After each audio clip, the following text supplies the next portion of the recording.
দ্বাদশ জাতীয় সংসদ নির্বাচনে পরাজিত জাতীয় পার্টির প্রার্থীরা অভিযোগ করেছেন, সরকারের সঙ্গে প্রথমে নিজেদের পছন্দের লোকদের সমঝোতা করেছেন জাতীয় পার্টির কেন্দ্রীয় নেতারা, পরে বাকিদের নগ্ন করে রাস্তায় ছেড়ে দিয়েছেন তারা, যার প্রতিফলন সারা দেশে দলের ব্যাপক ভরাডুবি।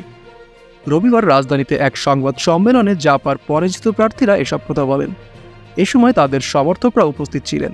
পরাজিত প্রার্থীরা বলেন, লোভ লালসার রাজনীতি কর্মীরা করেন না, করেন নেতারা। তাদের বলির পাঠা আমরা। অনেকে পাশে থাকার আশা দিলেও পরে আর থাকেননি, দেখা পর্যন্ত করেননি চেয়ারম্যান জিএম কাদের। তবুও নির্বাচনে ভালো কিছু করতে উৎসাহ নিয়ে কাজ করেছিলাম, কিন্তু আর্থিক ও মানসিক সাহায্য পাইনি। তবে ভুলভ্রান্তি পিছনে ফেলে সামনে এগোতে হবে, জনগণের আস্থার দাম দিতে হবে। জাপার কো চেয়ারম্যান সৈয়দ আবু হোসেন বাবলা বলেন, চেয়ারম্যান মহাসচিবের প্রতি আহ্বান, দলকে বাঁচান। পরিষ্কার অব্যাহতি বাদ দিয়ে সবাই দলের হয়ে কাজ করব। দলকে সুসংগঠিত করুন, দল কেউ ভাঙতে পারবে না, আপনাদের নেতৃত্বেই এগিয়ে যাব। শফিকুল ইসলাম সেঙ্কু বলেন, ভয়াবহ অবস্থা দলের, এজন্য দায়ী চেয়ারম্যান মহাসচিব। ভিক্ষা নিয়েও সেটার মধ্যে জালিয়াতি করেছেন তারা। আপনাদের পোস্টার দেখে আওয়ামী লীগও লজ্জা পায়। আপনাদের ভেলকিবাজি সবাই বুঝে গেছে, তবে ক্ষতি হয়েছে দলের।